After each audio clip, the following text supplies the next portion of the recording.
আসসালামু আলাইকুম প্রিয় শিক্ষার্থীরা, কেমন আছো সবাই? সবাইকে হানাফ লার্নিং ইনস্টিটিউটের পক্ষ থেকে স্বাগতম। চলে এসেছি আমি মোহাম্মদ শাহরিয়ার রাসেল তোমাদের মাঝে বরাবরের মতো এসএসসি পদার্থবিজ্ঞান বইয়ের সপ্তম অধ্যায় শব্দ তরঙ্গ এই অধ্যায়টা নিয়ে আজকে আলোচনা করার জন্য। শব্দ তরঙ্গ অধ্যায়টা খুবই ইন্টারেস্টিং একটা চ্যাপ্টার, খুবই ইন্টারেস্টিং একটা অধ্যায় যেটা আমাদের সহজে আমরা বুঝতে পারি, আয়ত্ত করতে পারি এবং এখান থেকে অনেক ইম্পর্টেন্ট দৈনন্দিন জীবনে যে ঘটনাগুলি ঘটে থাকে সেগুলো আমরা বুঝতে পারি। সেই ক্ষেত্রে আমি বলবো এই অধ্যায়টা মোটামুটি অনেক সহজ। একটা স্টুডেন্ট যদি এই বেসিক টপিকগুলো বুঝতে পারে তাহলে তাকে সিকিউ এমসিকিউ সলভ করা অনেকটাই সহজ হবে। সেই জায়গা থেকে আজকে আমরা শব্দ তরঙ্গ এই অধ্যায়টা নিয়ে আলোচনা করব। আমরা এখানে যে বেসিক টপিকগুলো লিখে রেখেছি একের পর এক সিরিয়াল ওয়াইজ আলোচনা করব। আশা করি সবাই সাথে থাকবে ইনশাআল্লাহ। আমরা প্রথমে যে শব্দটা লিখে রেখেছি, যে টপিকটা লিখে রেখেছি, এটা হচ্ছে তরঙ্গ। তরঙ্গ নিয়ে যদি একটু কথা বলি, তরঙ্গ আসলে কি জিনিস? তরঙ্গ শব্দটা আমরা অনেক শুনেছি, কিন্তু আসলে তরঙ্গ জিনিসটা কি, সেই জিনিসটা কাকে তরঙ্গ বলা হয়, তরঙ্গ কি আমরা কখনো দেখেছি? স্টুডেন্টদেরকে যখন প্রশ্ন করা হয় তরঙ্গ কি কখনো দেখেছো, অনেকে একটু ভাবনা চিন্তা করে বলে যে তরঙ্গ তো কখনো দেখি নাই, আবার অনেকে বলে যে দেখেছি। আমি যদি বলি তোমরা সবাই তরঙ্গ দেখেছো, কোনো না কোনোভাবে তরঙ্গ দেখেছো, দেখেইছো। তরঙ্গ দেখেছো। আগে আমরা একটু সংজ্ঞাটা দেখব তরঙ্গের, তারপরে আমরা সেই তরঙ্গটা নিয়ে আলোচনা করব। যদি তরঙ্গ নিয়ে একটু কথা বলি,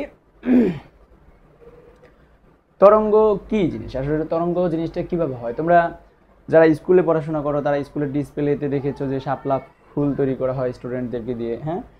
যে তারা হচ্ছে তারা নিজের জায়গা থেকে, অনেকগুলো স্টুডেন্ট থাকে, নিজের জায়গা থেকে হচ্ছে ঢেউ তুলে। আবার তোমরা ছোটোবেলা থেকে পানিতে ঢিল ছুঁড়ে এসেছো, পানিতে ঢিল ছোড়ার পরে পানির ভিতরে একটা ঢেউ সৃষ্টি হয়। এই যে ঢেউ সৃষ্টি হওয়া, এটাই হচ্ছে তরঙ্গ। আবার যখন আমরা রশি দিয়ে দুইজন দাঁড়িয়ে রশি নাড়াই তখন একটা ঢেউর সৃষ্টি হয়, এই ঢেউটা হচ্ছে তরঙ্গ। সেই তরঙ্গটা আমরা একটু দেখব, তরঙ্গের প্রকারভেদটা দেখব, যে তরঙ্গটা কয় ভাগে ভাগ করা হয়, তরঙ্গের বৈশিষ্ট্যগুলোকে আমরা টপিক ওয়াইজ আলোচনা করব। তা আমরা আমাদের সংজ্ঞাটা যদি আমরা একটু আগে দেখি তরঙ্গের।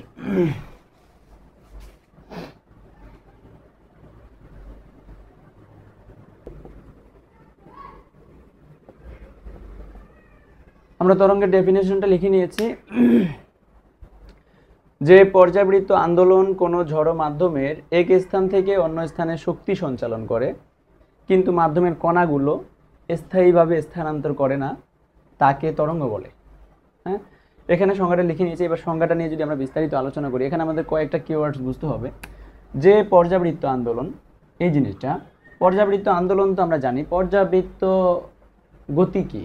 যে একটা কোনো বস্তুর গতি যদি এমন হয় তা সে নির্দিষ্ট দিকে যাবে এবং নির্দিষ্ট সময় পর পর হচ্ছে আপ ডাউন করবে বা নির্দিষ্ট সময় পর পর আসবে, সেই গতিটাকে বলি পর্যাবৃত্ত গতি। তাহলে পর্যাবৃত্ত আন্দোলন কোনো ঝড়ো মাধ্যমের, এখানে ঝড়ো মাধ্যম হইতে হবে, অর্থাৎ যে কোনো একটা মাধ্যম হইতে হবে তরঙ্গ সৃষ্টি হইতে হলে, বা তরঙ্গ হইতে হলে একটা মাধ্যম থাকতে হবে। সেটা হইতে পারে বাতাস মাধ্যম, বায়ু মাধ্যম, অথবা পানি মাধ্যম, অথবা কঠিন মাধ্যম। যে কোনো একটা ঝড়ো মাধ্যম হইতে হবে। এক স্থান থেকে অন্য স্থানে শক্তি সঞ্চালন করে। তরঙ্গ হচ্ছে এক স্থান থেকে অন্য স্থানে কি সঞ্চালন করে? শক্তি সঞ্চালন করে। যখন আমরা তরঙ্গ সৃষ্টি করব তখন যেমন আমরা রশির উদাহরণটা দিয়েছি, তুমি আর তোমার এক বন্ধু যদি একটা রশি ধরে ঢেউ সৃষ্টি করো, তখন এক বন্ধু যদি ঢেউ সৃষ্টি করে, সে যে শক্তিটা দিচ্ছে সেটা তোমার কাছে গিয়ে পৌঁছাচ্ছে। অর্থাৎ রশির মাধ্যমে বা ঢেউয়ের মাধ্যমে তোমার কাছে তোমার বন্ধুর যে শক্তি প্রয়োগ করেছিল সেটা তুমি অনুভব করতে পারতেছো। এক স্থান থেকে অন্য স্থানে শক্তি সঞ্চালন করে। এখানে ঝড়ো মাধ্যমের কথা বলেছি, রশিটা অবশ্যই একটা মাধ্যম, যেটা কঠিন মাধ্যম। তাহলে রশির মাধ্যমে অর্থাৎ ঝড়ো মাধ্যমের ভিতর দিয়ে শক্তি সঞ্চালন হচ্ছে। আবার যদি আমরা পুকুরে ঢেউর কথা চিন্তা করি, পুকুরের ঢেউটা হচ্ছে ঝড়ো মাধ্যম, মানে তরল মাধ্যম।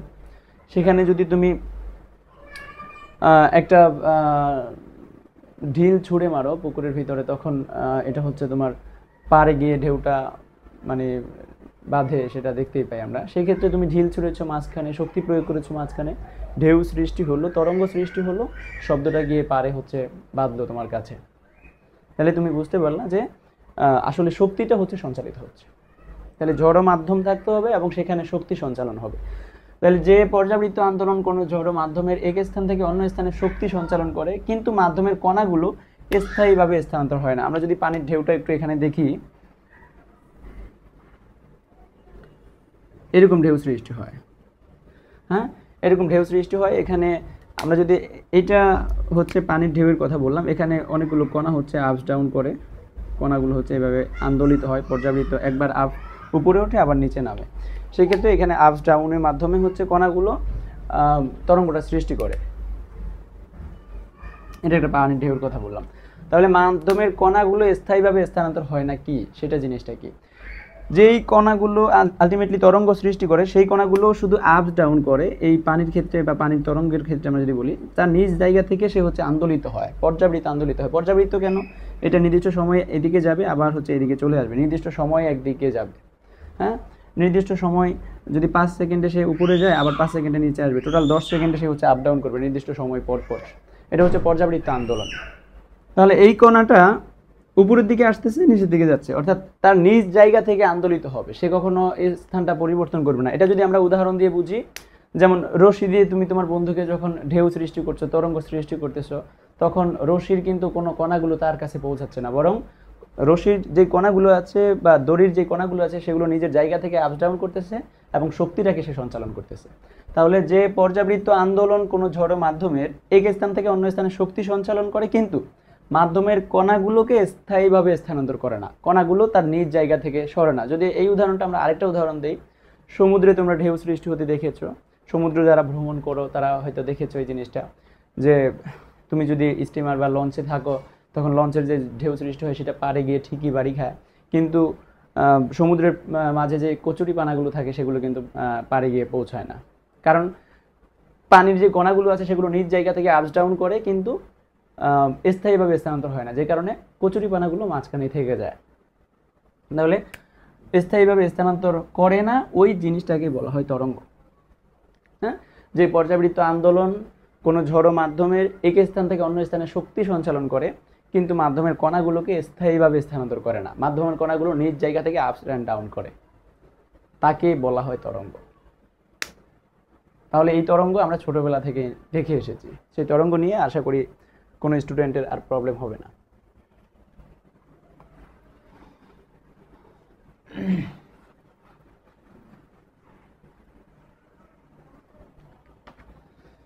এরপরে আমরা যে জিনিসটা নিয়ে আলোচনা করব সেটা হচ্ছে তরঙ্গের বৈশিষ্ট্য। তরঙ্গের কিছু বৈশিষ্ট্য আছে, যে কথাগুলো আমরা এখানে বলেছি এগুলোই মূলত তরঙ্গের বৈশিষ্ট্য। আমরা যদি একটু মানে লিখে দেখি যে তরঙ্গের বৈশিষ্ট্যগুলো কি, আমরা তরঙ্গের বৈশিষ্ট্যগুলো লিখে নিলাম। যে 1 নম্বর যে বৈশিষ্ট্য তরঙ্গের, মাধ্যমের কণাগুলো স্পন্দন গতির ফলে তরঙ্গ সৃষ্টি হয়। স্পন্দন গতির ফলে তরঙ্গ সৃষ্টি হয়, কিন্তু কণাগুলো স্থায়ীভাবে স্থানান্তর হয় না, যেটা আমরা তরঙ্গের সংজ্ঞা থেকে দেখে এসেছি। মাধ্যমের কণাগুলো স্পন্দন গতি, স্পন্দন গতি কাকে বলা হয়?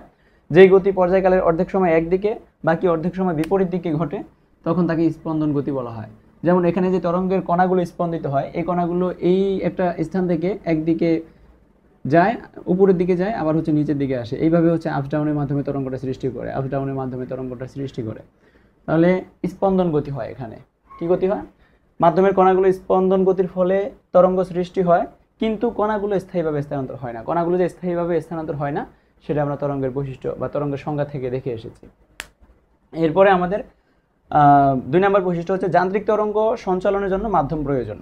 যান্ত্রিক তরঙ্গ সঞ্চালনের জন্য অবশ্যই একটা মাধ্যম প্রয়োজন। যে তরঙ্গটা সঞ্চালিত হয় সেটা মাধ্যম ছাড়া সঞ্চালন হওয়া সম্ভব না। হ্যাঁ, এই জন্য এটা যেটা মাধ্যম ছাড়া সঞ্চালিত হয় না সেটাকে বলা হয় যান্ত্রিক তরঙ্গ, আর যেটা মাধ্যম ছাড়া সঞ্চালিত হতে পারে সেটা হচ্ছে তড়িৎ চৌম্বক তরঙ্গ, যেটা নিয়ে আমরা এখানে কথা বলবো না। তাহলে আমরা যে তরঙ্গ নিয়ে কথা বলতেছি এটার জন্য অবশ্যই মাধ্যম প্রয়োজন, আর যেই তরঙ্গটা মাধ্যমের মধ্য দিয়ে সঞ্চালিত হয় সেটাকে বলা হয় যান্ত্রিক তরঙ্গ। তাহলে 2 নম্বর বৈশিষ্ট্যটা আমরা বুঝে গিয়েছি। 3 নম্বর যে বৈশিষ্ট্য, তরঙ্গ শক্তি সঞ্চালন করে থাকে। আমরা আগেই দেখেছি তরঙ্গ শক্তি সঞ্চালন করে, তরঙ্গের মাধ্যমে শক্তি সঞ্চালিত হয়।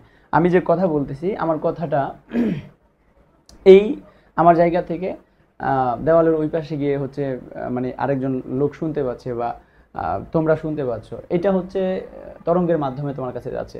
তাহলে শব্দ এক প্রকার শক্তি, আর সেই শক্তিটা তরঙ্গের মাধ্যমে তোমার কাছে সঞ্চালিত হচ্ছে। সেক্ষেত্রে আমরা যখন শব্দ তরঙ্গ নিয়ে আলোচনা করব তখন এই শব্দ তরঙ্গ কিভাবে হয়, এটা কিভাবে সঞ্চালিত হয়, সেই জিনিসটা আমরা আরো বিস্তারিত দেখব। তবে এখানে যেটা কথা, তরঙ্গ হচ্ছে শক্তি সঞ্চালন করে, যেটা আমরা আগেই দেখে এসেছি।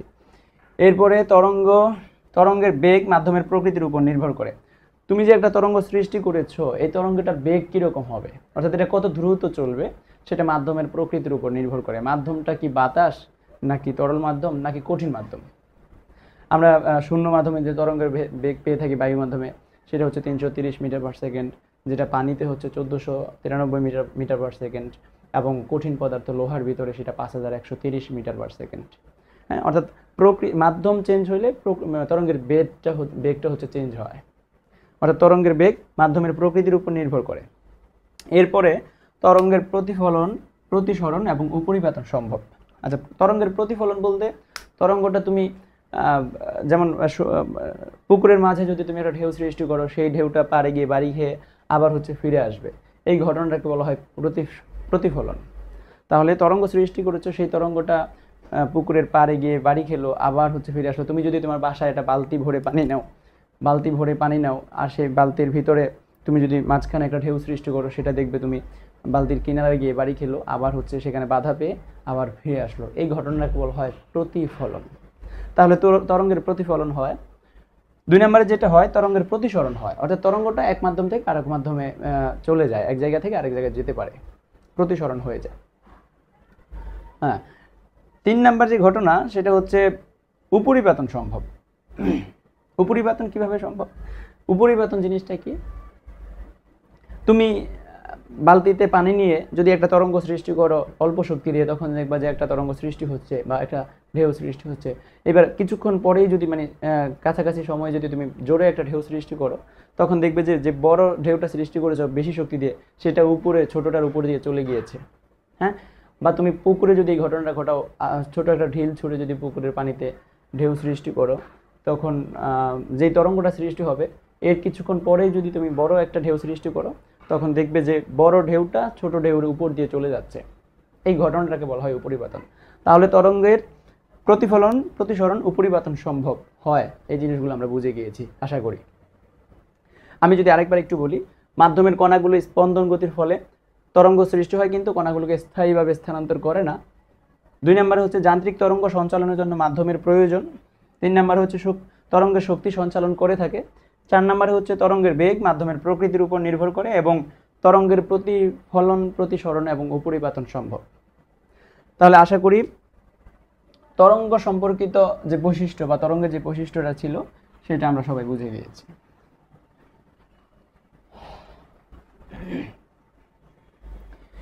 এইবার আমরা যে টপিকটা নিয়ে আলোচনা করব, সেটা হচ্ছে তরঙ্গের প্রকারভেদ।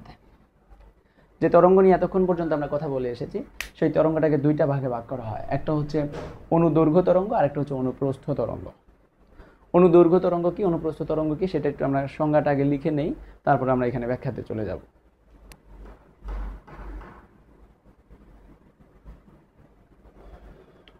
হ্যাঁ, আমরা এখানে 2টা সংজ্ঞা লিখে রেখেছি এবং 2টা চিত্র আমরা হচ্ছে এঁকে নিয়েছি। আমরা অনুদৈর্ঘ্য তরঙ্গ এবং অনুপ্রস্থ তরঙ্গ, এই 2টা জিনিস শিখব। প্রথমে যেটা শিখব, অনুপ্রস্থ তরঙ্গ। তরঙ্গায়িত কণা যদি তরঙ্গের দিকের সাথে লম্বভাবে আন্দোলিত হয়, তাকে অনুপ্রস্থ তরঙ্গ বলা হয়। তরঙ্গায়িত কণা তরঙ্গের দিকের সাথে যদি লম্বভাবে আন্দোলিত হয়, কিভাবে? এই যে তরঙ্গটার কথা আমরা বলেছি বা এই তরঙ্গটা আমরা দেখতে পাচ্ছি, এই তরঙ্গটার দিকটা আমরা এদিকে চিন্তা করব, যে তরঙ্গটা এখান থেকে সৃষ্টি হয়ে এই দিকটাতে যাচ্ছে, কিন্তু কণাগুলো কিভাবে আন্দোলিত হচ্ছে? এই দিকটাতে আন্দোলিত হচ্ছে, এই দিকটাতে আন্দোলিত হচ্ছে। তাহলে তরঙ্গের দিকটা যদি এদিকে হয় এবং কণাগুলো যদি এইভাবে আন্দোলিত হয়, তাহলে এক্স্যাক্টলি এইখানে কোনটা কত ডিগ্রি? 90 ডিগ্রি। 90 ডিগ্রি মানে কি? লম্বভাবে আন্দোলিত হচ্ছে। তাহলে যেই তরঙ্গটা তরঙ্গের দিকের সাথে তরঙ্গের যে কম্পনগুলো হয়, কণার যে কম্পনগুলো হয়, সেগুলো যদি 90 ডিগ্রি অ্যাঙ্গেলে হয়ে থাকে, তখন সেটাকে বলা হয় অনুপ্রস্থ তরঙ্গ। এটাকে কেন অনুপ্রস্থ বলা হয় যদি আমরা একটু দেখি, এইটাকে যদি আমরা প্রস্থ চিন্তা করি এবং এইটাকে যদি আমরা দৈর্ঘ্য চিন্তা করি, তাহলে দেখা যাচ্ছে তরঙ্গায়িত যে কণাগুলো স্পন্দিত হচ্ছে বা আন্দোলিত হচ্ছে, সেগুলো প্রস্থ বরাবর আন্দোলিত হচ্ছে।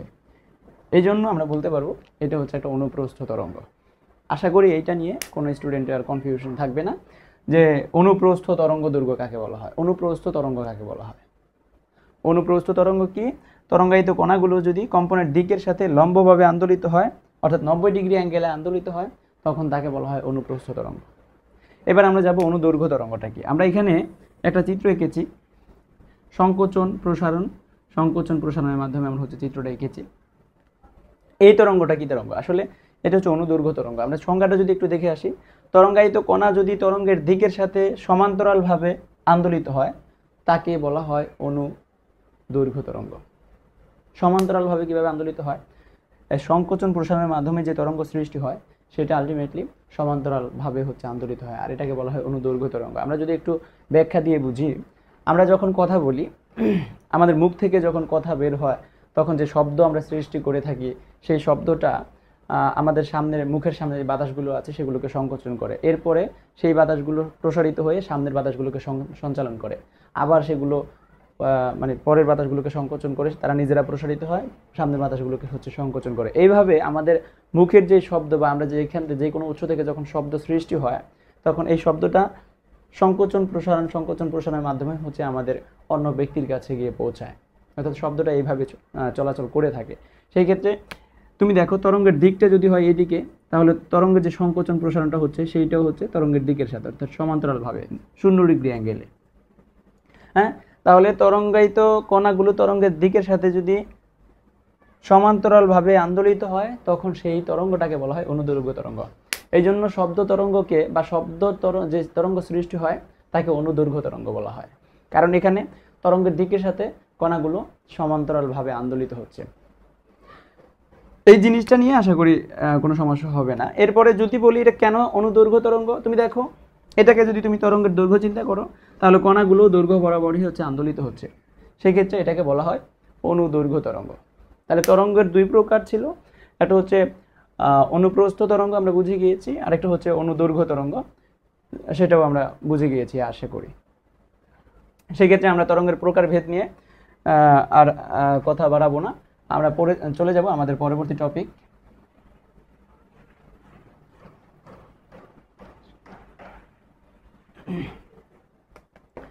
এরপরে আমরা যে টপিকটা নিয়ে আলোচনা করব, তরঙ্গ সম্পর্কিত কিছু রাশি। আগে আমরা তরঙ্গ সম্পর্কিত কিছু রাশিমালা দেখে আসবো, এরপরে তরঙ্গ সম্পর্কিত আমরা সম্পর্কগুলো দেখব।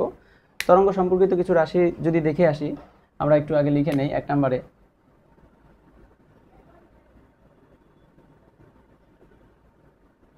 তিনটা সংজ্ঞা লিখে নিয়েছি: পূর্ণ স্পন্দন, পর্যায়কাল, কম্পাঙ্ক। তিনটা জিনিস আগে আমরা একটু ভালো করে বুঝে নিব। এটা আমাদের 4 নম্বর টপিক, তরঙ্গ সম্পর্কিত কিছু রাশিমালা। এর মধ্যে প্রথমে যেটা আছে পূর্ণ স্পন্দন, আমরা যেটা লিখে নিয়েছি, তরঙ্গের উপরস্থ কোনো কণা একটি নির্দিষ্ট বিন্দু থেকে যাত্রা শুরু করে যদি আবার সেই বিন্দুতে ফিরে আসে, তখন তাকে বলা হয় পূর্ণ স্পন্দন। আমরা যদি একটা তরঙ্গ দেখি, তাহলে তরঙ্গটা যদি এটা একটা তরঙ্গ হয়, এটা যদি একটা তরঙ্গ হয়, এই যে সংজ্ঞাটা বলেছি, তরঙ্গের উপরস্থ কোনো কণা একটি নির্দিষ্ট বিন্দু থেকে যাত্রা শুরু করে। আমরা তরঙ্গের যে মাঝামাঝি অবস্থা, এটাকে সাম্য অবস্থান বলি বা সাম্য অবস্থান বলা হয়। তাহলে তরঙ্গের মাঝামাঝি কোনো অবস্থান থেকে অথবা তরঙ্গের উপরস্থ কোনো স্থান থেকে নির্দিষ্ট বিন্দু থেকে যাত্রা শুরু করে আবার সেই বিন্দুতে ফিরে আসবে, নির্দিষ্ট বিন্দু থেকে যাত্রা শুরু করে আবার সেই বিন্দুতে যদি ফিরে আসে, তখনই তাকে বলা হয় পূর্ণ স্পন্দন। তখনই তাকে বলা হয় পূর্ণ স্পন্দন। অর্থাৎ একটা নির্দিষ্ট বিন্দু থেকে যাত্রা শুরু করে আবার সেই বিন্দুতে যদি ফিরে আসে, এই যে ঘটনাটা ঘটলো, এই ঘটনাটাকে বলা হয় পূর্ণ স্পন্দন। একটা স্পন্দন দিয়েছে। সেই ক্ষেত্রে এখান থেকে যদি এই সাম্য অবস্থান থেকে যদি এদিকে যায়, আবার এখানে চলে আসবে, কারণ আমরা জানি তরঙ্গ সৃষ্টি হয় আপস অ্যান্ড ডাউনের মাধ্যমে অথবা সংকোচন প্রসারণের মাধ্যমে সৃষ্টি হয়। সেক্ষেত্রে এটাকে বলা হয় পূর্ণ স্পন্দন। হ্যাঁ, পূর্ণ স্পন্দন বলা হয়। পূর্ণ স্পন্দনটা আশা করি আমরা বুঝে গিয়েছি। এবার আমরা এখানে যে সাম্য অবস্থান থেকে উপরের দিকে সর্বোচ্চ যে স্থানটা বা বিন্দুটা আমরা দেখতে পাবো, এটার নাম তরঙ্গ চূড়া। এটাকে বলা হয় তরঙ্গ চূড়া। আর সাম্য অবস্থান থেকে নিচের দিকে সর্বোচ্চ যে বিস্তার, এটাকে বলা হয় তরঙ্গ পাদবিন্দু। তরঙ্গ পাদবিন্দু, আর এটাকে বলা হয় তরঙ্গ চূড়া, অথবা এটাকে তরঙ্গ শীর্ষ বলা হয়। তরঙ্গ শীর্ষ। আশা করি পূর্ণ স্পন্দন বুঝতে অসুবিধা হবে না। আরেকবার যদি একটু রিপিট করি, তরঙ্গের উপরস্থ কোনো কণা একটি নির্দিষ্ট বিন্দু থেকে যাত্রা শুরু করেও সেই বিন্দুতে আবার ফিরে আসার যে ঘটনা সেটাকে বলা হয় পূর্ণ স্পন্দন। হ্যাঁ, এরপরে আমাদের বলেছে পর্যায়কাল। একটি পূর্ণ স্পন্দন হতে যে সময় লাগে তাকে বলা হয় পর্যায়কাল। অর্থাৎ একটা কণা তার সাম্যাবস্থান থেকে একটা নির্দিষ্ট দিকে যাবে, আবার হচ্ছে ফিরে আসবে, এই ঘটনাটাকে বলবো পূর্ণ স্পন্দন। আর একটা পূর্ণ স্পন্দন হইতে তো নির্দিষ্ট একটা সময় লাগবে, সেই সময়টাকে বলা হয় পর্যায়কাল। অর্থাৎ একটা কণা এখান থেকে আন্দোলিত হয়ে এখানে যাবে, আবার ফিরে আসবে, এখানে যদি 2 সেকেন্ড সময় লাগে তাহলে এই তরঙ্গটার পর্যায়কাল হবে 2 সেকেন্ড। যদি এখান থেকে এটা ফিরে আসতে 0.005 সেকেন্ড সময় লাগে তাহলে এটার পর্যায়কাল হবে 0.005 সেকেন্ড। অনেক সময় প্রশ্ন করা হয় তরঙ্গের পর্যায়কাল t=2 সেকেন্ড বলতে কি বুঝো, ব্যাখ্যা করো। তরঙ্গের পর্যায়কাল 2 সেকেন্ড বলতে বোঝা যায় যে একটা তরঙ্গে একটা পূর্ণ স্পন্দন দিতে 2 সেকেন্ড সময় লাগে। আশা করি পূর্ণ স্পন্দন নিয়ে আমাদের আর কোনো পর্যায়কাল নিয়ে আমাদের আর কোনো সমস্যা হবে না। এরপরে যেটা আছে কম্পাঙ্ক। 1 সেকেন্ডে যতগুলো পূর্ণ স্পন্দন সৃষ্টি হয়।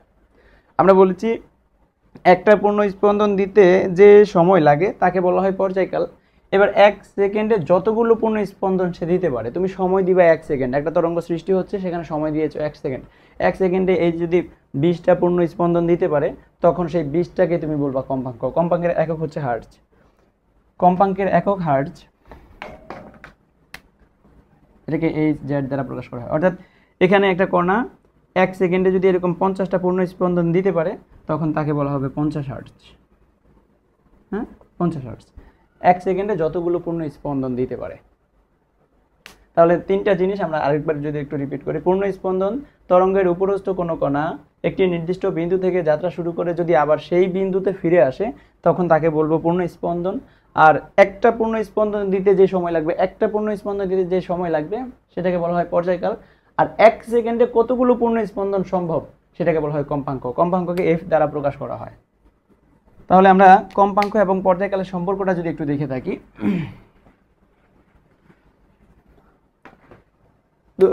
টি সেকেন্ড, টি তো হচ্ছে পর্যায়কাল, টি সেকেন্ডে হচ্ছে একটা পূর্ণ স্পন্দন দিয়ে থাকে, তাই যে একটা কণা রেখে দিলাম সেটা মানে একটা পর্যায়কাল হচ্ছে একটা পর্যায়কালে একটা স্পন্দন দেয়। একটা পর্যায়কাল কাকে বলা হয়? যে কণা পূর্ণ স্পন্দন দিতে যে সময় লাগে, অর্থাৎ এক পর্যায়কালে সে হচ্ছে একটা স্পন্দন দিতে পারে, অর্থাৎ টি সেকেন্ডে একটা পূর্ণ স্পন্দন দেয়। তাহলে 1 সেকেন্ডে কয়টা দিবে? আরও কম দিবে, 1/t। আর আমরা একটু আগে সংজ্ঞায় বলে এসেছি 1 সেকেন্ডে যেই কয়টা পূর্ণ স্পন্দন দিতে পারবে তাকে বলা হয় কম্পাঙ্ক, অর্থাৎ এটাকে লেখা যায় f = 1/t। এই হচ্ছে কম্পাঙ্ক এবং পর্যায়কালের মধ্যে সম্পর্ক, আর এটাকে প্রকাশ করা হয় হার্টজ। অথবা আমরা যদি সমীকরণটাকে একটু উল্টে দেই তাহলে হবে 1/f, অর্থাৎ কম্পাঙ্ক এবং পর্যায়কাল একে অপরের বিপরীত। কম্পাঙ্ক বাড়াইলে পর্যায়কাল কমে যাবে, পর্যায়কাল কমলে কম্পাঙ্ক বেড়ে যাবে। তাহলে এখান থেকে একটা কোয়েশ্চেন আসে, কোন তরঙ্গের পর্যায়কাল কোন তরঙ্গের কম্পাঙ্ক 50 হার্টজ বলতে কি বুঝো? কোন তরঙ্গের কম্পাঙ্ক 50 হার্টজ বলতে বোঝায় ওই তরঙ্গটা 1 সেকেন্ডে 50টা কম্পন দিতে পারে। আমি অথবা যে কোনো শব্দ যে কোনো উৎস থেকে যখন সৃষ্টি হবে তখন সেখানে যেই কয়টা কম্পন সৃষ্টি হবে, আলটিমেটলি কত জোরে একটা শব্দ সৃষ্টি হচ্ছে সেটা হচ্ছে উৎসের উপর ডিপেন্ড করে, কত জোরে আঘাত করা হলো। শব্দ যখন সৃষ্টি হয় তখন হচ্ছে মানে আঘাতের মাধ্যমে শব্দ সৃষ্টি হয়, সেখানে কম্পন সৃষ্টি হয়।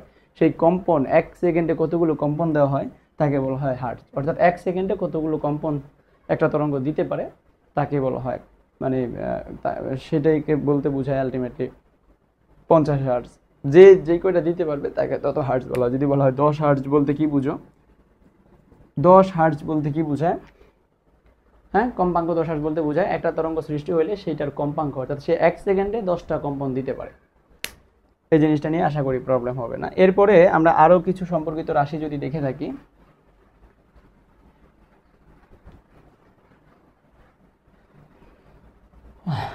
আরেকটা হচ্ছে দশা।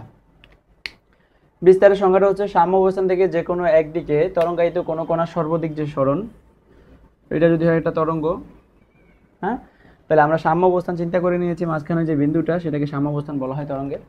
সাম্য অবস্থান থেকে যে কোনো একদিকে তরঙ্গায়িত কোনো কণার সর্বাধিক যে সরণ, অর্থাৎ এইখান থেকে আমি যদি চিন্তা করি তাহলে একটা কণা সর্বোচ্চ এতটুকু সরণ ঘটাইতে পারবে।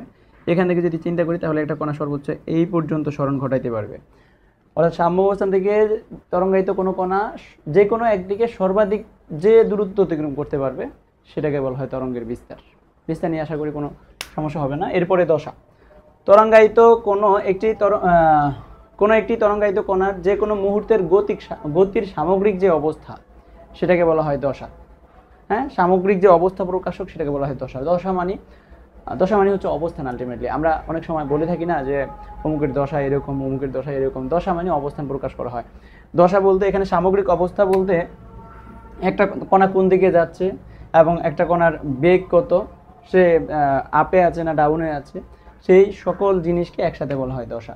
যেমন আমি যদি বলি এখানে একটা কণা, সে হচ্ছে উপরের দিকে যাচ্ছে, তার দিকটা হচ্ছে এদিকে এবং তার এখানে একটা সাম্য অবস্থানে তার একটা নির্দিষ্ট বেগ আছে। আর একটা কণা যদি হয় এখানে, তাহলে এ হচ্ছে সাম্য অবস্থানে, এ আছে বিস্তারে, এ আছে সাম্য অবস্থানে। তাহলে এই দুইটা কণার সামগ্রিক অবস্থাটা কিন্তু একই নয়।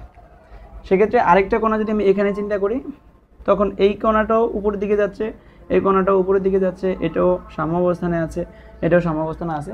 সেক্ষেত্রে বলতে পারবো এই কণাটার আর এই কণাটার দশা একই। তাহলে একটা তরঙ্গায়িত কণার সামগ্রিক যে অবস্থা, সেই অবস্থাটাকে বলা হয় দশা। সে কোন দিকে যাচ্ছে, তার বেগ কত, হ্যাঁ, সে আপসে যাচ্ছে না ডাউনে যাচ্ছে, সেই সমস্ত জিনিসগুলোকে একসাথে বলা হয় দশা। আশা করি এটা বুঝে গিয়েছো। এরপরে আমরা পরবর্তী রাশিটা যদি দেখি,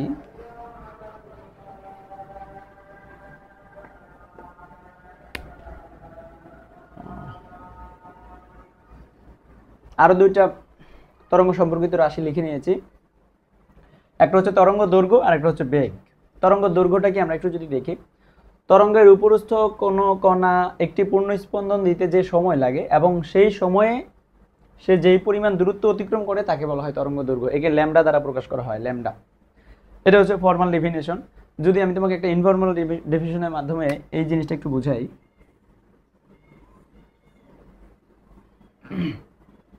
ইনফর্মাল ডেফিনেশনটা হচ্ছে সমদশা সম্পন্ন দুটি কণার মধ্যবর্তী যে দূরত্ব তাকে বলা হয় তরঙ্গ দৈর্ঘ্য। সমদশা সম্পন্ন দুটি কণার মধ্যবর্তী দূরত্ব বলতে কি বুঝি? আমরা আগে তরঙ্গের দশা নিয়ে আলোচনা করে এসেছি যে একটা কণা সামগ্রিক অবস্থা প্রকাশক রাশিটাই হচ্ছে দশা। এখন আমি যদি এখানে একটা তরঙ্গ কণা চিন্তা করি, আবার এখানে একটা তরঙ্গ কণা চিন্তা করি, তাহলে এই দুইটার কণার দশা কি একই না ভিন্ন, সেই জিনিসটা আমরা একটু আগে বোঝার চেষ্টা করি। এখানে এই কণাটা এই দিকে মুভ অন করতেছে, অর্থাৎ বিস্তারের দিকে, সে হচ্ছে উপরের দিকে, আপসের দিকে, মানে উপরে যে কম্পন দিবে সেই দিকে সে যাচ্ছে, তার দিকটা হচ্ছে উপরের দিকে এবং সে সাম্য অবস্থান আছে, বেগটা তার মানে সাম্য অবস্থানে যে বেগ থাকার সেই বেগ আছে। এখন এই ক্ষেত্রে এই কণাটা কোন দিকে যাবে? নিচের দিকে যাবে, এই দিকে সে হচ্ছে কম্পন দিবে। সেই ক্ষেত্রে এই কণাটার দিক এই কণাটার দিক কিন্তু একই না। দুইটা সাম্য অবস্থানে আছে, দুইটার বেগ একই হলেও দুইটার দিক কিন্তু ভিন্ন। তাহলে দুইটা কণাকে আমি সমদশা সম্পন্ন বলতে পারবো না। সেমভাবে আমি যদি এখানে একটা কণা চিন্তা করি, তাহলে এই কণাটা আছে সাম্য অবস্থানে, এই কণাটা আছে বিস্তারে। তাহলে বিস্তারে এবং সাম্য অবস্থানে একটা কণার বেগ সেম থাকে না। সেক্ষেত্রে এই দুইটা কণাকেও আমি সমদশা সম্পন্ন বলতে পারবো না। যদি আমি আরেকটা কণাকে এখানে চিন্তা করি, তখন এই কণাটা উপরের দিকে যাবে, তার দিকটা হচ্ছে উপরের দিকে এবং সেই সাম্য অবস্থানের বেগটা হচ্ছে তার যেই রকম আছে। এখানে একটা কণা, সেটাও উপরের দিকে যাচ্ছে এবং তার বেগটা হচ্ছে সাম্য অবস্থানের যে বেগ সেই বেগ। তাহলে এখানে দেখা যাচ্ছে দুইটা কণার দিকও একই এবং বেগও একই। এই দুইটা কণাকে বলতে পারবো সমদশা সম্পন্ন। আর বলেছি সমদশা সম্পন্ন দুইটা কণার মধ্যবর্তী যে দূরত্ব তাকে বলা হয় তরঙ্গ দৈর্ঘ্য। তাহলে আমি এইখান থেকে এই পর্যন্ত দুইটা কণার দূরত্বকে তরঙ্গ দৈর্ঘ্য বলতে পারবো, ল্যামডা। সেমভাবে আমি যদি এই বিস্তারে একটা কণা রাখি এবং একইভাবে এই বিস্তারে একটা কণা রাখি, এই দুইটা কণা সমদশা সম্পন্ন, কারণ দুইটা কণাই নিচের দিকে আছে এবং একই দিকে, এবং হচ্ছে দুইটা কণার যে বেগ দুইটাই হচ্ছে বিস্তারে আছে, বেগ একই। সেই ক্ষেত্রে এই দুইটা কণার যে দশা সেটা হচ্ছে সমদশা সম্পন্ন। সেই ক্ষেত্রে আমি এই দুইটা কণার মধ্যবর্তী দূরত্বকে ল্যামডা দ্বারা প্রকাশ করতে পারবো। এখন প্রশ্ন এসে থাকে, এরকম ইম্পর্টেন্ট একটা কোশ্চেন এসে থাকে যে এইখান থেকে পুরো যে এই পর্যন্ত যে কণা, এই কণাটার টোটাল দূরত্ব হচ্ছে 5 মিটার বা 6 মিটার। হ্যাঁ, তাহলে ল্যামডা কত? ল্যামডা তরঙ্গ দৈর্ঘ্য কত বের করতে বলেছে। এখন এখানে তরঙ্গ দৈর্ঘ্য বলতে আমরা দুইটা সমদশা সম্পন্ন কণা মধ্যবর্তী দূরত্বকে বুঝি। এখন এখানে তো কি পরিমাণ দেওয়া আছে, এখান থেকে এই পর্যন্ত যদি আমি একটা ল্যামডা চিন্তা করি, তাহলে অবশ্যই এই জায়গা থেকে এই পর্যন্ত আরেকটা ল্যামডা বা আরেকটা তরঙ্গ দৈর্ঘ্য সৃষ্টি হয়েছে। অর্থাৎ দুইটা তরঙ্গ টোটাল 2 ল্যামডা ইকুয়াল টু দেওয়া আছে আমাকে 6 মিটার। সেক্ষেত্রে ল্যামডা ইকুয়াল টু হবে 6/2 3 মিটার। অর্থাৎ একটা তরঙ্গর দৈর্ঘ্য যেটা সেটা হচ্ছে 3 মিটার। এবার আমাকে তরঙ্গ দৈর্ঘ্যটা বের করে নিতে হবে। যদি আমাকে এখানে না দিয়ে বলতো এইখান থেকে এই পর্যন্ত তরঙ্গের যে দূরত্ব সেটা দেওয়া আছে 6 মিটার, তখন একটা ল্যামডার মান বের করো। তখন এই জায়গা থেকে এই পর্যন্ত সমদশা সম্পন্ন একটা ল্যামডা, এবং এই জায়গা থেকে এই পর্যন্ত অর্ধেকটা দূরত্ব অতিক্রম করেছে, সেই ক্ষেত্রে এটা হবে λ/2, অর্থাৎ আরেকটা ল্যামডার যে তরঙ্গ দৈর্ঘ্য ছিল তার অর্ধেক পরিমাণ। সেক্ষেত্রে ল্যামডা যোগ λ/2 দেওয়া আছে আমাকে 6 মিটার। এখান থেকে ক্যালকুলেশন করে আমাকে হচ্ছে ল্যামডা এর মানটা বের করে নিতে হবে। এইভাবে আমরা তরঙ্গ দৈর্ঘ্যটা বের করে নিতে পারবো। তাহলে ফর্মাল ডেফিনেশনটা কি? তরঙ্গের উপরস্থ কোনো কণা একটি পূর্ণ স্পন্দন দিতে একটা নির্দিষ্ট সময় লাগে, এবং সেই সময়ে তরঙ্গটা যেই পরিমাণ দ্রুত অতিক্রম করে তাকে বলা হয় তরঙ্গ দৈর্ঘ্য। অর্থাৎ বোঝা গেল এখান থেকে এই পর্যন্ত যাইতে যে সময় লাগে সেই সময়ের ভিতরে একটা কণা বা একটা তরঙ্গ হচ্ছে পূর্ণ স্পন্দন দিয়ে থাকে। আশা করি তরঙ্গ দৈর্ঘ্য নিয়ে আর কোনো সমস্যা নেই। এরপরে আমাদের যেটা দেওয়া আছে সেটা হচ্ছে বেগ। বেগের সংজ্ঞাটাতে বলা আছে কোনো নির্দিষ্ট দিকে একক সময়ে তরঙ্গ যে দূরত্ব অতিক্রম করে, অর্থাৎ একটা তরঙ্গের যে কণা সেটা একক সময়ে যে দূরত্ব অতিক্রম করে তাকে বলা হয় তরঙ্গের বেগ। এখন একক সময় সে যদি 10 মিটার অতিক্রম করে তাহলে তার বেগ হচ্ছে 10 মিটার পার সেকেন্ড। একক সময় সে যদি 50 মিটার অতিক্রম করে তাহলে তার বেগ হবে 50 মিটার পার সেকেন্ড। এখান থেকে আমরা যদি তরঙ্গ সম্পর্কিত রাশিটা দেখে থাকি বা রাশিমালাটা দেখে থাকি, সে যদি টি সময়ে ল্যামডা পরিমাণ দূরত্ব অতিক্রম করে থাকে তাহলে একক সময়ে অবশ্যই λ/t পরিমাণ দূরত্ব অতিক্রম করবে। আর এটাকেই নাম দিয়েছি বেগ, যে একক সময়ে যে পরিমাণ দূরত্ব অতিক্রম করবে তাকে বলা হয় বেগ। অর্থাৎ লেখা যায় v λ/t।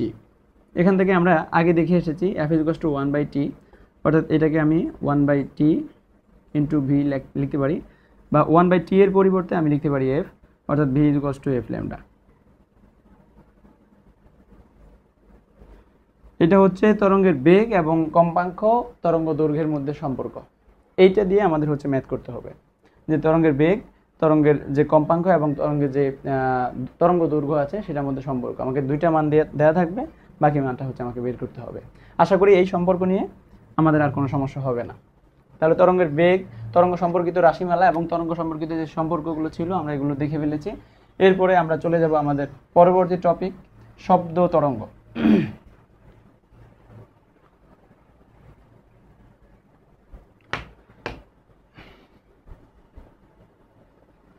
শব্দ তরঙ্গ নিয়ে যদি একটু কথা বলি, শব্দ তরঙ্গটা হচ্ছে আমরা আগে বলে এসেছি, শব্দ তরঙ্গটা হচ্ছে একটা অনুদৈর্ঘ্য তরঙ্গ, কারণ শব্দ তরঙ্গটা সংকোচন প্রসারণের মাধ্যমে সৃষ্টি হয়ে থাকে। হ্যাঁ, যখন আমি কথা বলি তখন আমার যে বা একটা উৎস থেকে যখন শব্দ সৃষ্টি হয় তখন সেই শব্দটা কম্পনের মাধ্যমে শব্দটা সৃষ্টি হয়, এবং সেটা হচ্ছে এক জায়গা থেকে আরেক জায়গায় সঞ্চালিত হয়, এবং এটা সংকোচন প্রসারণের মাধ্যমে হয় বিদায় এটাকে বলা হয় অনুদৈর্ঘ্য তরঙ্গ। তাহলে শব্দ তরঙ্গটা হচ্ছে একটা অনুদৈর্ঘ্য তরঙ্গ, এবং এটা এক স্থান থেকে তা অন্য স্থানে শক্তি সঞ্চালন করে থাকে। শব্দ তরঙ্গটা আমরা বুঝে গেলাম। শব্দ তরঙ্গটা কিভাবে সৃষ্টি হয়, এটা শব্দ তরঙ্গটা কি সেটা আমরা আগে বুঝে গিয়েছি। শব্দ তরঙ্গটা কেন অনুদৈর্ঘ্য তরঙ্গ সেটাও আমরা বুঝে ফেললাম। এবার আমাকে যে জিনিসটা শিখতে হবে শব্দ তরঙ্গের কিছু বৈশিষ্ট্য। শব্দ তরঙ্গের কিছু বৈশিষ্ট্য নিয়ে যদি একটু আলোচনা করি, তাহলে এখানে শব্দ তরঙ্গের যে বৈশিষ্ট্যগুলো, শব্দ তরঙ্গের বৈশিষ্ট্যগুলো একটু লিখে রেখেছি। এখান থেকে আমাদের বৈশিষ্ট্যগুলো বুঝলে শব্দ তরঙ্গ সম্পর্কে প্রপার একটা ধারণা চলে আসবে। শব্দ তরঙ্গের বৈশিষ্ট্যের মধ্যে প্রথমে যেটা লিখে নিয়েছি, কোনো বস্তুর কম্পনের ফলে শব্দ সৃষ্টি হয়। শব্দ যে সৃষ্টি হয় সেটা কিভাবে সৃষ্টি হয়, যখন কোনো বস্তুতে আঘাত করা হয় তখন সেখানে কম্পন সৃষ্টি হয়। কম্পন সৃষ্টি হলে সেখান থেকে শব্দ উৎপন্ন হয়। আমরা যখন কথা বলি তখন আমাদের যে ভোকাল কর্ড আছে সেখানে কম্পন সৃষ্টি হয়, ফলে আমাদের মুখ থেকে শব্দ নিঃসৃত হয়। আবার যখন তোমার স্কুলের ঘন্টা বাজানো হয় তখন সেখানে স্কুলের ঘন্টাকে আঘাত করা হয় বিধায় সেখানে কম্পন সৃষ্টি হয়, ফলে শব্দ সৃষ্টি হয়। তুমি যদি সেই ঘন্টাটাকে কম্পন সৃষ্টি করে আঘাত করার পর কম্পন সৃষ্টি করে সেটাকে ধরো, হাত দিয়ে ধরো, তখন সেই কম্পনটা বন্ধ হয়ে যাবে, দেখবে সাথে সাথে শব্দটা বন্ধ হয়ে গিয়েছে। তাহলে শব্দটা সৃষ্টি হওয়ার পিছনে যেটা কাজ করে সেটা হচ্ছে কম্পন।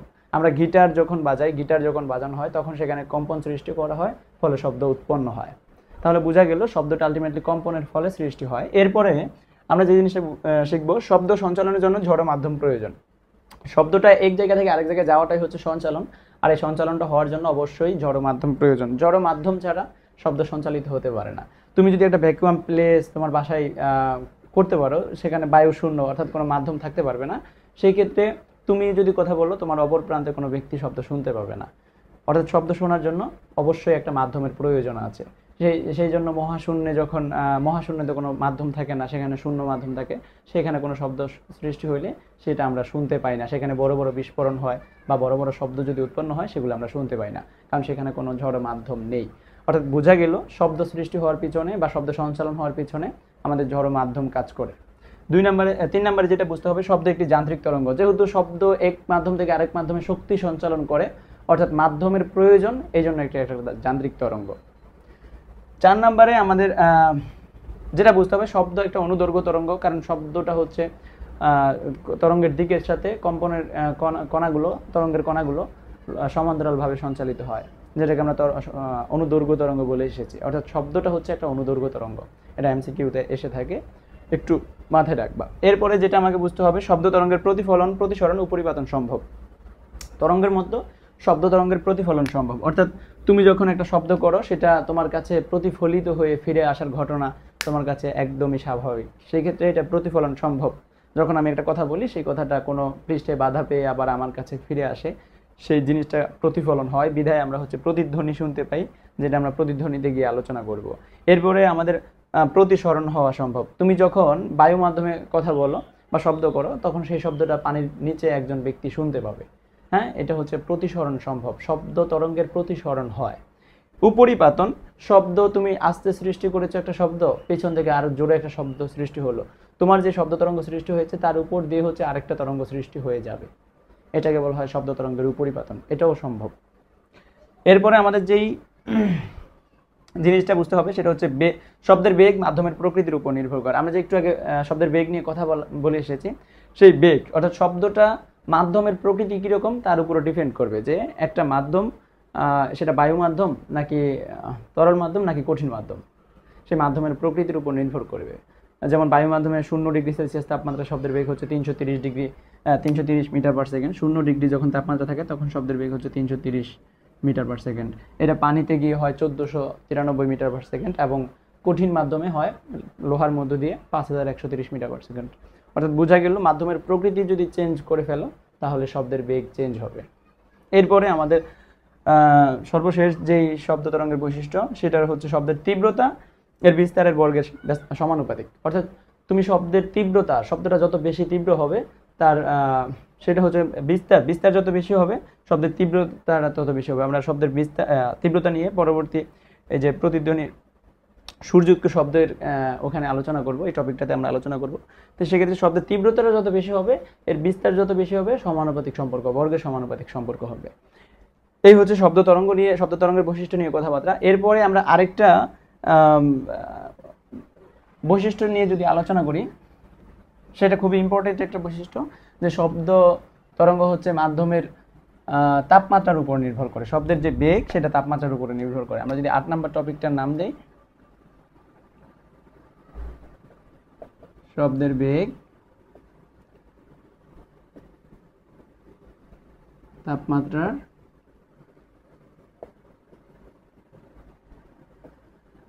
উপর নির্ভর করে। শব্দের বেগ তাপমাত্রার উপর নির্ভর করে, এই জিনিসটা হচ্ছে তাপমাত্রার সাথে শব্দের বেগের সম্পর্ক হচ্ছে সমানুপাতিক, বর্গের সমানুপাতিক, বর্গমূলের সমানুপাতিক সম্পর্ক, অর্থাৎ v/√t ধ্রুবক। এটাকে যদি তুমি লেখো, তাহলে v1/v2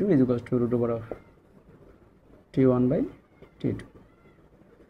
অর্থাৎ শব্দের বেগটা হচ্ছে তাপমাত্রার উপর ডিপেন্ড করে। তাপমাত্রা তুমি যত বাড়াই ফেলবা, একটা মাধ্যমে, বায়ু মাধ্যমে 0 ডিগ্রি সেলসিয়াস তাপমাত্রা আমরা শব্দের বেগ দেখেছি 330 মিটার পার সেকেন্ড। সেই ক্ষেত্রে তুমি যদি তাপমাত্রা বাড়িয়ে ফেলো, তাপমাত্রা যদি 30 করো, 35 করো বা 40 করা হয়, সেক্ষেত্রে শব্দের বেগ চেঞ্জ হবে, অর্থাৎ শব্দের বেগটা বেড়ে যাবে। জিনিসটা সমানুপাতিক সম্পর্ক, অর্থাৎ বেগের সাথে যে তাপমাত্রা বাড়াবা, সেটা হচ্ছে বর্গমূলের সমানুপাতিক সম্পর্ক। এই হারে শব্দের বেগটা বেড়ে যাবে। আমরা একটু আগে দেখে এসেছি, 0 ডিগ্রি সেলসিয়াস তাপমাত্রা যখন হয়, অর্থাৎ 273 কেলভিনে, সেক্ষেত্রে শব্দের বেগ, শব্দের তাপমাত্রা যদি 273 কেলভিন হয়, শব্দের বেগটা আমরা দেখেছি 330 মিটার পার সেকেন্ড। এখন তুমি তাপমাত্রা T2টাকে যদি তুমি 30 ডিগ্রি সেলসিয়াস করো, বা 273 যোগ 30, 303, তাহলে বেগটা হচ্ছে চেঞ্জ হবে। এই পরবর্তী বেগটা কত হবে সেটা হচ্ছে আমরা এই সূত্র দিয়ে বের করে নিব, যে একটা শব্দের বেগ তাপমাত্রার উপর ডিপেন্ড করে। তোমাকে যে তাপমাত্রা দিয়ে দিবে, যে পরিবেশে তুমি শব্দ সৃষ্টি করেছো বা শব্দ তৈরি হচ্ছে, সেই পরিবেশে যদি তাপমাত্রা দিয়ে থাকে, তখন সেই তাপমাত্রার উপর ডিপেন্ড করে বেগ যতটুকু চেঞ্জ হবে সেই বেগেই হচ্ছে শব্দটা চলাচল করবে। আমরা এই সমীকরণ থেকে যে ম্যাথগুলো করতে হয় আমরা হচ্ছে এই বেগটা বের করে নিব। অবশ্যই তাপমাত্রার দিকে খেয়াল রাখতে হবে, সেটা সবসময় 0 ডিগ্রি সেলসিয়াস তাপমাত্রার, এবং তখন যে বেগ থাকে সেটার সাথে কম্পেয়ার করে আমরা V2টা বের করে নিতে পারবো। এই সমীকরণটা আমাকে লাগবে, এই সমীকরণটা ম্যাথে আমার প্রয়োজন হবে। আশা করি শব্দ তরঙ্গের বৈশিষ্ট্যগুলো নিয়ে আমাদের আর কোনো সমস্যা থাকবে না ইনশাআল্লাহ। এরপরে আমরা পরবর্তী যে টপিকটাতে চলে যাব, এই অধ্যায়ের অন্যতম একটা ইম্পর্টেন্ট টপিক, সেটা হচ্ছে প্রতিধ্বনি। প্রতিধ্বনি জিনিসটা বোঝার আগে আমরা যদি একটু সংজ্ঞাটা লিখে নেই।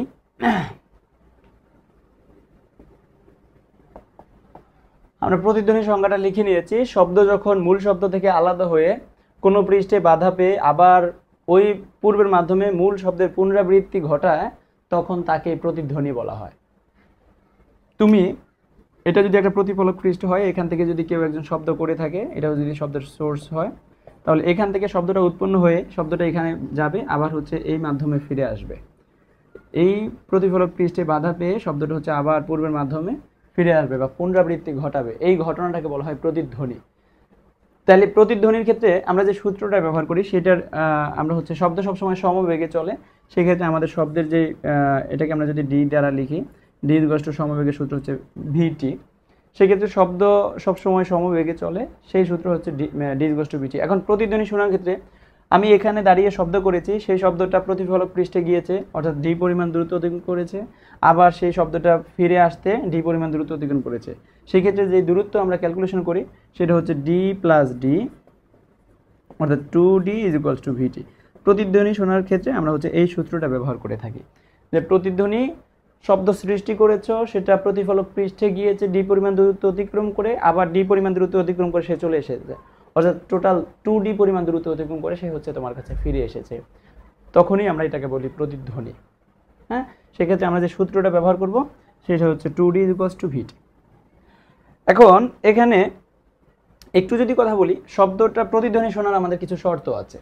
প্রতিধ্বনি শুনতে হইলে কিছু শর্ত অবলম্বন করতে হয় বা শর্ত মানতে হয়। প্রথম যে শর্তটা মানে সেটা হচ্ছে প্রতিধ্বনি শোনার জন্য সর্বনিম্ন যে সময় সেটা হচ্ছে 0.1 সেকেন্ড সময় লাগে, বা 10/1 টাইম তোমাকে দিতে হবে।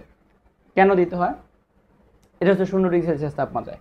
0°C তাপমাত্রায় তুমি হচ্ছে 0°C তাপমাত্রায় তুমি একটা প্রতিধ্বনি শুনতে হলে 0.1 সেকেন্ড সময় লাগবে। অর্থাৎ তুমি যদি প্রতিধ্বনি সৃষ্টি করো, তখন সেটা তোমার কানে আসতে বা তোমার তুমি বুঝতে সেই শব্দটাকে 0.1 সেকেন্ড সময় দিতে হবে।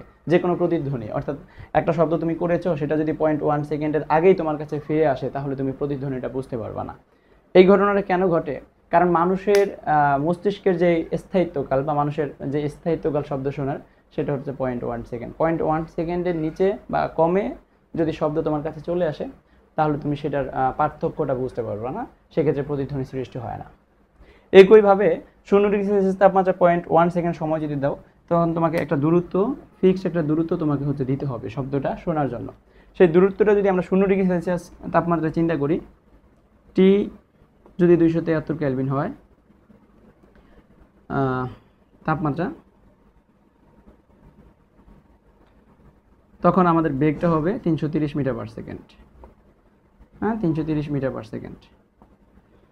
তখন আমাদের ডিটা কত আমরা যদি একটু ক্যালকুলেশন করি, আমরা সূত্রটা পেয়েছি 2D ইজ ইকুয়ালস টু ভিটি, অর্থাৎ D is equals to VT/2 বা 330 ইন্টু 0.1 ডিভাইড বাই 2, অর্থাৎ 16.5 মিটার। অর্থাৎ যখন বাতাসের তাপমাত্রা 0°C থাকবে, তখন আমরা জানি শব্দের বেগ হচ্ছে 330 মিটার পার সেকেন্ড। আর এই সময়ে তুমি সর্বনিম্ন যে দূরত্ব তোমাকে দিতে হবে, সেই দূরত্বটা হচ্ছে 16.5 মিটার। এর কম দূরত্বে যদি তুমি অবস্থান করো, তাহলে তুমি প্রতিধ্বনি শুনতে পাবা না। কারণ 0.1 সেকেন্ড সময় যদি তুমি দিতে হয়, যেহেতু 0.1 সেকেন্ড সময় ব্যবধান ছাড়া তুমি শব্দ শুনতে পাবা না, অর্থাৎ 0.1 সেকেন্ডে 0.1 সেকেন্ড সময় নেওয়ার জন্য শব্দ একটা নির্দিষ্ট দূরত্ব অতিক্রম করার প্রয়োজন আছে। সেই দূরত্বটা হচ্ছে 0°C তাপমাত্রা 16.5 মিটার। অর্থাৎ যখন 0°C তাপমাত্রা থাকবে, বাতাসের বায়ু মাধ্যমের কথা চিন্তা করতেছি, বায়ু মাধ্যমে যখন 0°C তাপমাত্রা থাকবে তখন তুমি 16.5 মিটারের কম দূরত্বে যদি দাঁড়াও তাহলে তুমি প্রতিধ্বনি শুনতে পাবা না। সেই ক্ষেত্রে আমরা যখন বাসার রুমের ভিতরে কথা বলে থাকি তখন আমরা সেই প্রতিধ্বনিটা শুনতে পাই না। ছোট্ট একটা রুমের ভিতরে যদি কথা বলি, কারণ সেখানে প্রতিধ্বনি শোনার যে স্থায়িত্বকাল সেই অনুযায়ী সে 16.5 মিটার দূরত্ব অতিক্রম করতে পারে না। যেটা আমরা একটা পাহাড় বা বড় বিল্ডিং বা খোলা মাঠে গাছের সামনে গিয়ে যদি কথা বলি বা পাহাড়ের সামনে গিয়ে যদি কথা বলি তখন আমরা প্রতিধ্বনি শুনতে পাই। তাহলে প্রতিধ্বনি শোনার দুইটা শর্ত। 1 নম্বর শর্ত হচ্ছে তোমাকে 0.1 সেকেন্ড সর্বনিম্ন সময় দিতে হবে বা 0.1 সেকেন্ড ব্যবধানে তোমার কাছে শব্দটা আসতে হবে। আর দ্বিতীয় যে শর্ত, 0°C তাপমাত্রা যদি হয় এবং বেগ যদি 330 মিটার পার সেকেন্ড থাকে তখন 16.5 মিটার সর্বনিম্ন দূরত্ব তোমাকে দিতে হবে। খ নম্বরে অনেক প্রায় কোশ্চেন আসে থাকে যে শব্দ শোনার শর্ত কি ব্যাখ্যা করো বা প্রতিধ্বনি শোনার শর্ত কি ব্যাখ্যা করো। প্রতিধ্বনি শুনতে 0.1 সেকেন্ড সময় কেন দিতে হয়? মানুষের মস্তিষ্কের যে স্থায়িত্বকাল সেটা হচ্ছে 0.1 সেকেন্ড।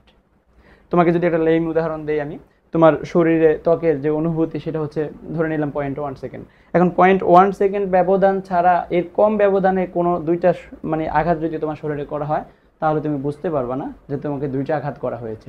0.1 সেকেন্ড ব্যবধান দিয়ে যদি তোমাকে দুইটা আঘাত করা হয় তখন তুমি বুঝতে পারবে যে তোমাকে দুইটা আঘাত করা হয়েছে।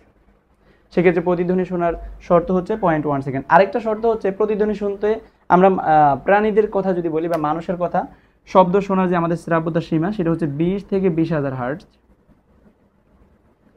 হ্যাঁ, 20,000 হার্টজ। অর্থাৎ তুমি যেই শব্দের প্রতিধ্বনি শুনতে হবে বা শুনতে চাও সেটা 20 থেকে 20,000 হার্টজের মধ্যে হতে হবে। এর কমে হলেও তুমি প্রতিধ্বনিটা শুনতে পাবে না। অর্থাৎ একটা শব্দের কম্পন যদি 20-এর নিচে হয় এবং 20,000 হার্টজের উপরে হয় তাহলে তুমি শব্দটা শুনতে পাবে না।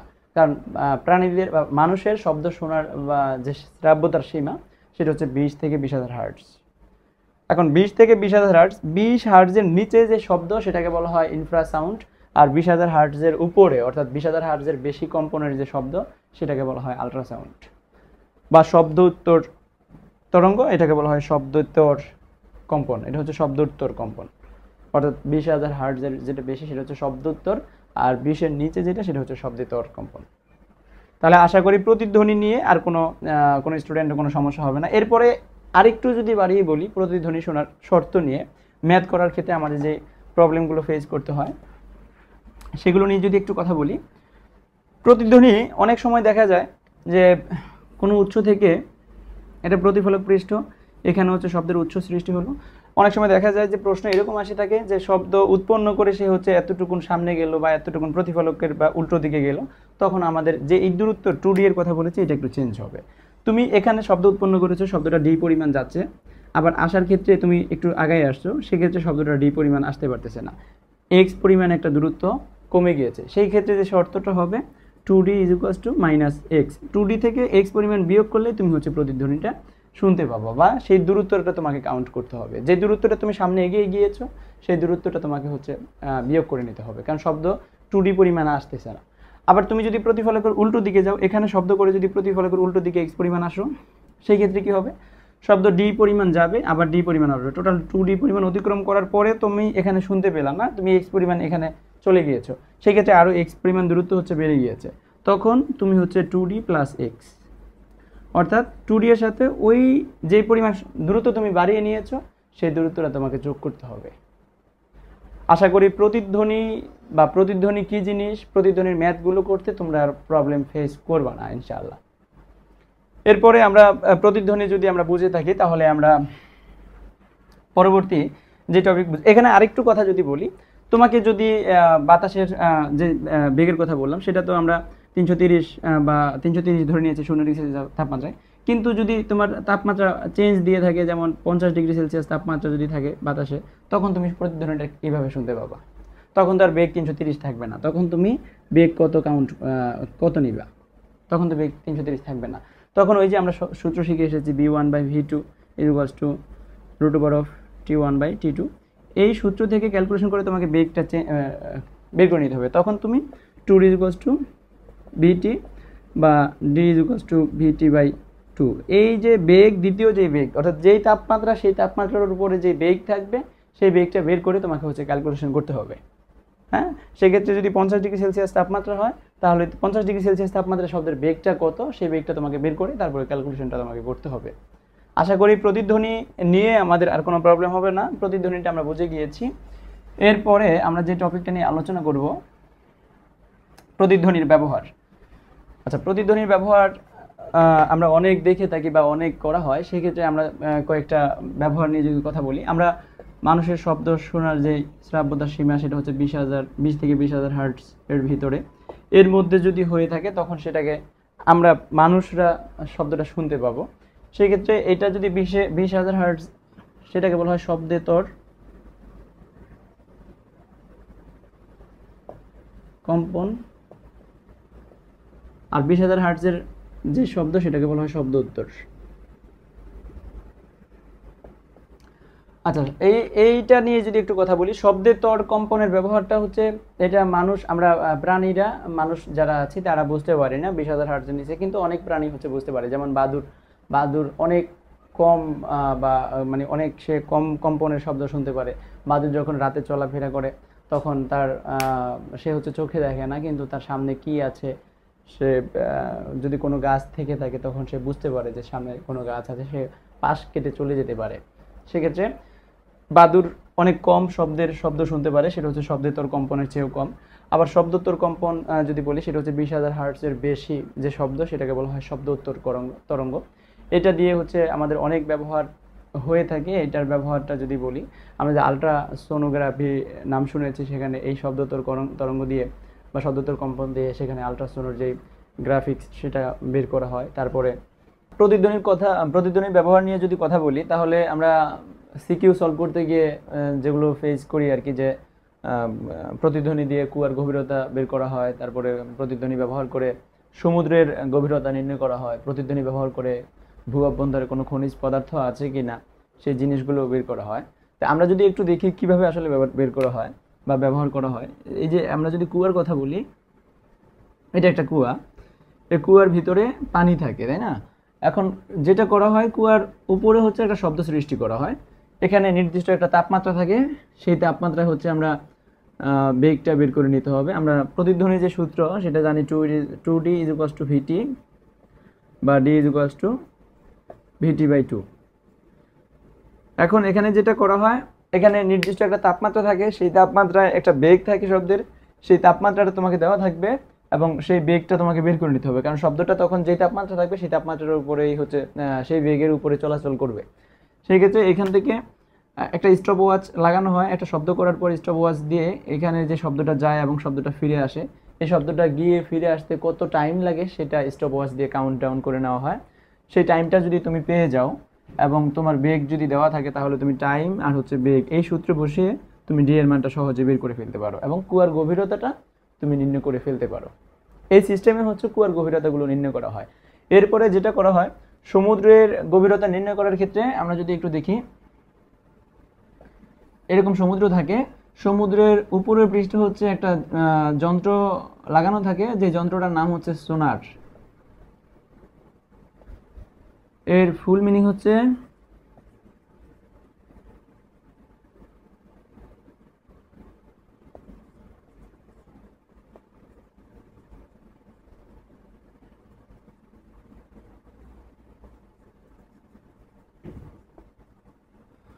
System of navigation and ranging. এই যন্ত্র দিয়ে এখানে একটা শব্দ উৎপন্ন করা হয় এবং এখানে স্টপ ওয়াচ দিয়ে টাইমটাকে কাউন্ট ডাউন করে নেওয়া হয়।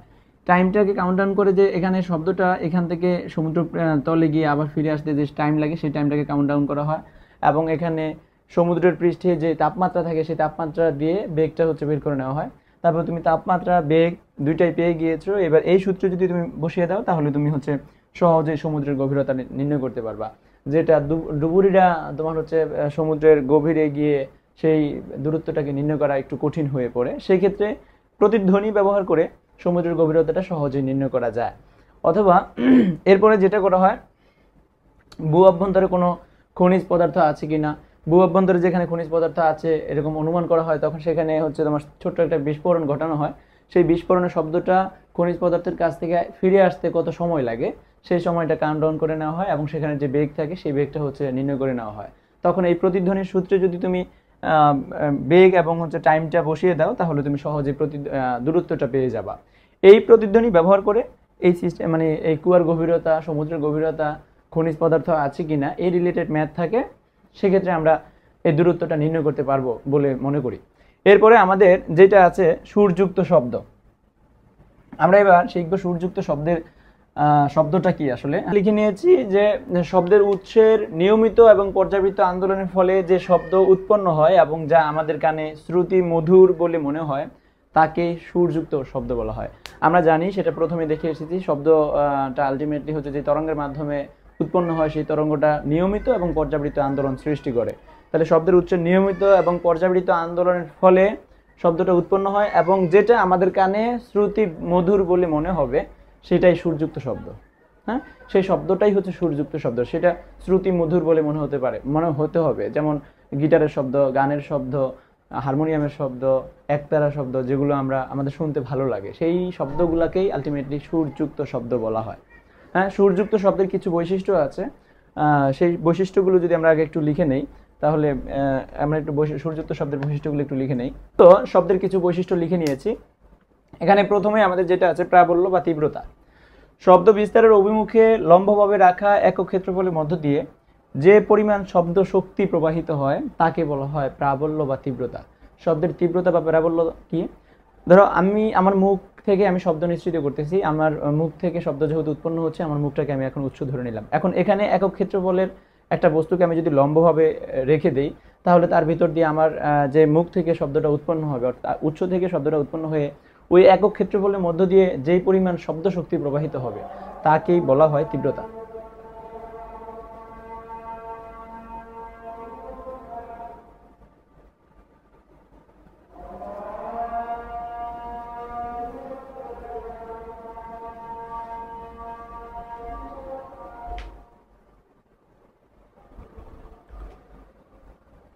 অর্থাৎ তুমি যে উৎস থেকে শব্দটা উৎপন্ন হবে সেই উৎসের সামনে যদি একক ক্ষেত্রফলের একটা বস্তু রেখে দাও, মানে একক ক্ষেত্রফলের পরিমাণ একটা জায়গা রেখে দাও, সেই জায়গার ভিতর দিয়ে কতটুকু পরিমাণ শব্দ শক্তি আসলে যেতে পারতেছে লম্বভাবে রাখতে হবে, তখন সেটাকে আমরা বলবো তীব্রতা। আমরা যদি একটু দেখি, এটা যদি হয় সোর্স, এখান থেকে শব্দগুলো উৎপন্ন হবে, এখান থেকে শব্দ শক্তিগুলো এইভাবে প্রবাহিত হবে।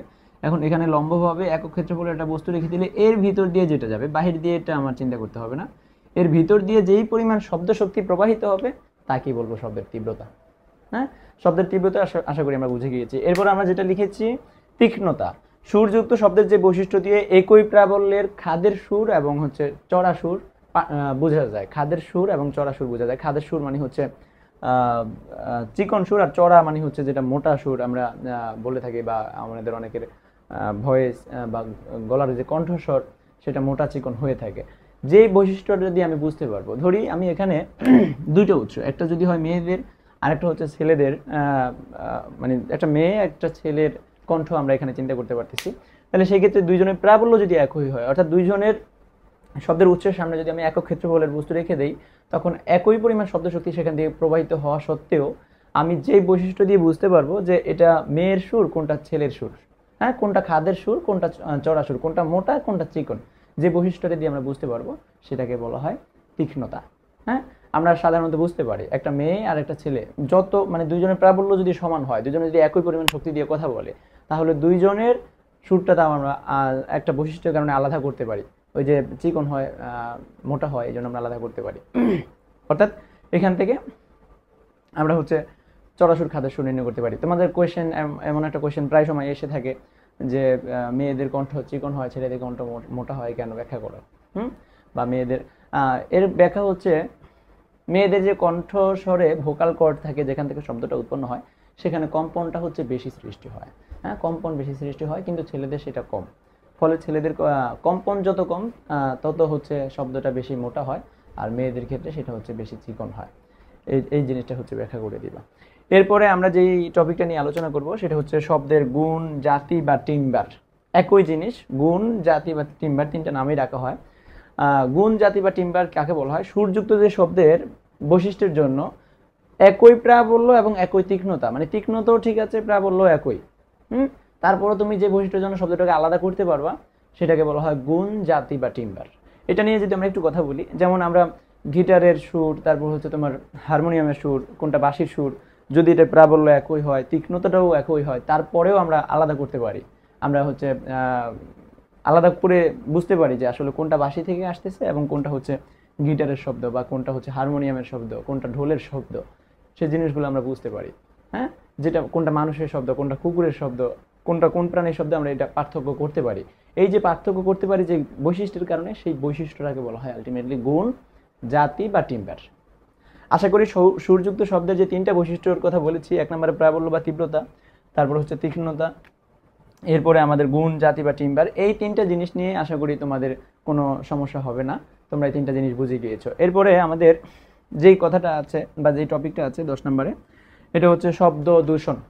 শব্দ দূষণটা আসলে আমাদের আমরা যারা শহরে বসবাস করি তাদের হচ্ছে এটা মানে কমন হয়ে গেছে, আমরা এটাকে মানিয়ে নিয়েছি। হ্যাঁ, কিন্তু শব্দ দূষণটা আসলে কি? আমরা আমাদের যখন শ্রাব্যতা সীমা পড়েছিলাম যে মানুষের শ্রাব্যতা সীমা হচ্ছে 20 থেকে 20,000 হার্টজ।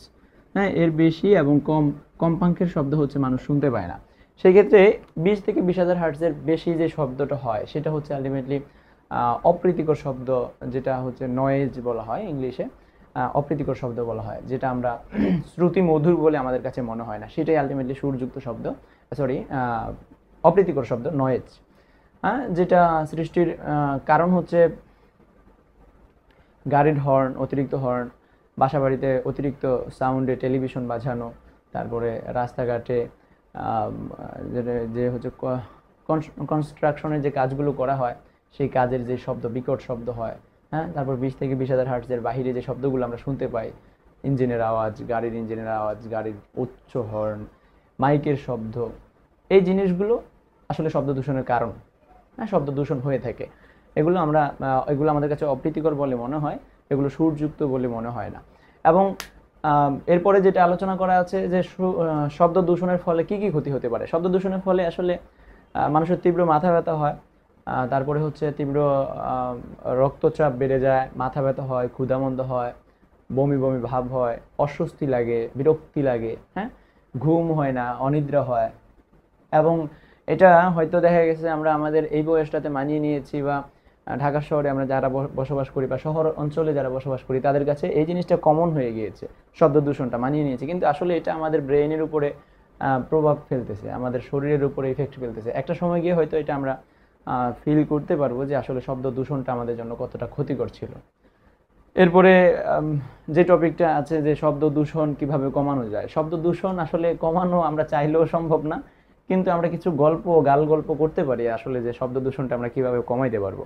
ঢাকার শহরে শব্দ দূষণ একার উদ্যোগে কখনো কমানো সম্ভব না, তবে যতটুকু সম্ভব সেটা হচ্ছে যেটা রাষ্ট্রীয়ভাবে যদি আসলে চায় তাহলে হয়তো সম্ভব, কিন্তু একা একজন ব্যক্তি ঢাকার শহর অঞ্চলে শব্দ দূষণগুলো কমাইতে পারবে না। এর জন্য কি কি করা যেতে পারে, আমরা হচ্ছে অতি উচ্চ স্বরে যাতে মাইক বাজানো না হয় সেই দিকে আমরা হচ্ছে নজরদারি রাখবো। অযথা যাতে গাড়ির হর্ন বাজানো না হয় সেই জিনিসটা আমরা খেয়াল রাখবো। হ্যাঁ, তারপর হচ্ছে বাসা বাড়িতে টেলিভিশনের সাউন্ড যাতে কমানো থাকে সেটা আমরা দেখব। এরপরে বাসা বাড়িতে ছেলেপেলে যাতে হচ্ছে পার্টি করার সময় অতি উচ্চ স্বরে গান বাজাইতে না পারে সেই জিনিসগুলো আমাদের দেখতে হবে। কনস্ট্রাকশনে যে কাজগুলো করা হয় সেগুলো যাতে নির্দিষ্ট নিয়মের মধ্যে করা হয় এবং সেখানে শব্দ দূষণ যাতে না হয়, যেন যাতে সাইলেন্সার লাগানোর ব্যবস্থা করা হয়, সেই জিনিসগুলো আমরা হচ্ছে করতে পারি। এবং যেটা করতে পারি, আমরা সবাই মিলে আমাদের পারিপার্শ্বিক সামাজিক যারা আছে সবাই মিলে শব্দ দূষণের যে ক্ষতিকর দিকগুলো আছে সেগুলো যদি আমরা তুলে ধরতে পারি তাহলে আমরা শব্দ দূষণটা সবাই মিলে প্রতিহত করতে পারবো। হ্যাঁ, এটা যদি রাষ্ট্রীয়ভাবে চায় তাহলে এটা সম্ভব। অযথা হর্ন বাজানো যাবে না, যেখানে স্ট্যান্ড আছে সেখানে বাজাইতে হবে। অযথা হচ্ছে মাইক বাজানো যাবে না, অযথা মানে যে কোনো মাইকের যে প্রচারগুলো করা হয় সেগুলো নির্দিষ্ট সাউন্ডের মধ্যে করা হতে পারে। এই জিনিসগুলো করলে শব্দ দূষণ কমানো সম্ভব। তাহলে আশা করি শব্দ দূষণ অধ্যায়টার এই বেসিক টপিকগুলো বুঝতে আশা করি কোনো স্টুডেন্টের আর প্রবলেম হবে না, কারণ আমরা এখানে শব্দ দূষণের মধ্যে যে টপিকগুলো ছিল প্রত্যেকটা টপিক হচ্ছে ধরে ধরে ধরে ধরে আলোচনা করেছি। এই টপিকগুলো যদি তুমি বুঝে থাকো তাহলে তুমি এখন সিকিউ সলভ করার জন্য প্রস্তুত হতে পারো বা প্রস্তুত। হ্যাঁ, প্রস্তুত। সেই ক্ষেত্রে আমি বলবো তোমরা যারা এই ভিডিওটি দেখে উপকৃত হয়েছো তারা অবশ্যই এই চ্যানেলের সাথে যুক্ত থাকবা এবং পরবর্তী যে ক্লাসগুলো আছে তোমাদের মানে ফিজিক্সের যে অধ্যায়গুলো আছে সেগুলো নিয়ে আশা করব, মানে চেষ্টা করব এই চ্যানেলে ভিডিওগুলো আপলোড দিতে, এবং হচ্ছে তোমাদের কেমিস্ট্রি নিয়েও ইনশাল্লাহ খুব দ্রুতই ভিডিও চলে আসবে। তো সেই ক্ষেত্রে বলবো যে সবাই এই চ্যানেলের সাথে যুক্ত হয়ে থাকবা, ইনশাআল্লাহ তোমাদের জন্য ভালো কিছুই হতে যাচ্ছে। আল্লাহ হাফেজ।